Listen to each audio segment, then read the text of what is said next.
Spoilers for episode 16, Hollow Mind. Here's some things that I noticed while watching the episode. The Tom's Tomb shop is in the same location that Tibble's shop used to be in Hooty's Moving Hassle. The reason why Luce's cloak needs to be repaired is because it was damaged by the black goo of the in-between from yesterday's lie. When Luce is on the walkie with King, she says that she's with Echo Delta Alpha, which spells Ida. Luce says that she's frustrated that no one's responding to her letters, but this is the first time that we've ever heard of any sort of letters existing. Ida wasn't kidding when she said that she was the most powerful witch in the Boiling Isles, because unlike in this episode, she didn't even need a spell circle to send Amity and Luce into Willow's mind. Luce gets to utilize the safety hover glyph from reaching out. The reason why Hunter's hands start shaking is because the Palisman corpse he picks up has a crack over its eye, just like Flapjack with his scar. This is the first time that Flapjack's name has been mentioned in the show. However, we already knew what his name was from Dana Terrace's livestream during Hunter's Palisman observations, where we also got this line. Damn you, pancakes! Based on what Ida said about strong emotions taking a physical form, and Flapjack proving that Palisman can't enter the mindscape, the Palisman monster probably isn't the Palisman souls themselves, but rather Belos' guilt for killing all those innocent Palisman. He mistakes them as such because he's just too demented to understand the feeling anymore. Ida says that there can't be two inner selves, but this is actually incorrect, because in the episode Understanding Willow, we see two different inner Willows at the exact same time at the end of the episode.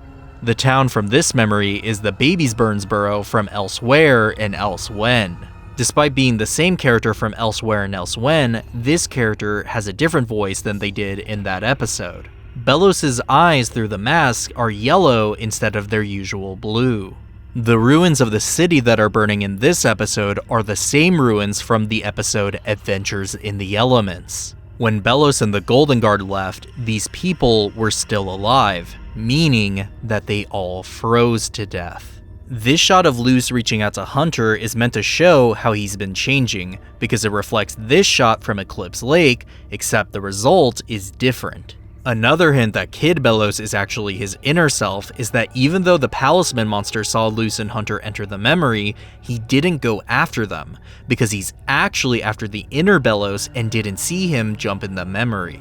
The Collector may be able to see within the mindscape, because he places his hand on the memory tree even though that it isn't a real object in the area that the memory took place. Now that we know that Belos can't actually speak to the Titan, the symbolism that I had talked about from last week's episode was actually foreshadowing for this week's episode. The voice that Alex Hirsch gives Hooty when he says, "I'll handle this," is a slightly deeper Grunkle Stan. Based on the fact that Belos calls himself a witch hunter, the name Hunter probably isn't a name at all. It's a title. Now that we know for sure that Hunter's a Grimwalker, something that's a bit disturbing to note is that in Season 2, Episode 1, Separate Tides, he's tasked with ensuring the death of a Selkie-Damus, whose scales are used to make Grimwalkers. This means that Hunter was actually tasked with ensuring materials for his replacement. The blade arm that Belos fires at Luce is the same one that Jean-Luc had from Echoes of the Past. Ida, knowing that Luce and Hunter just survived a near-death experience, urges King and Hooty not to crowd them.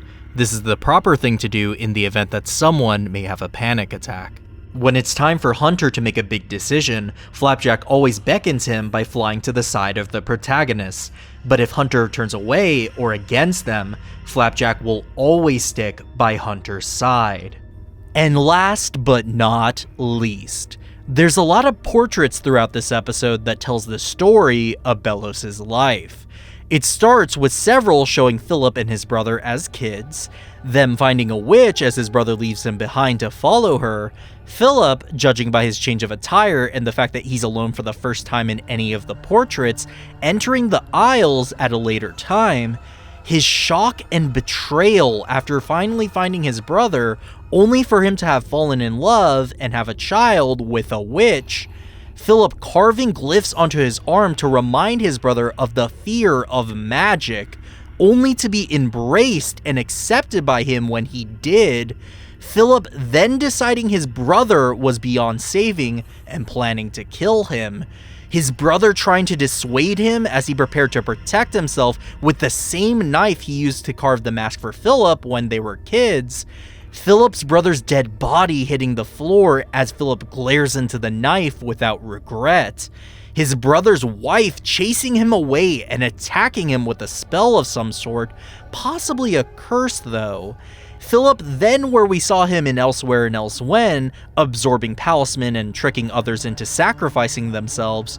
Philip cutting off his own ears using the blade he killed his brother with, and finally, him accepting his new identity as Bellows. In addition, we also have portraits for what happened to some of the Golden Guards. One seems to have been struck by a red beam from Bellows' staff, another was petrified. I can't quite make out what happened to this one, but at the end of the hall seems to be the pit in which Grimwalkers are made, with Philip standing over it.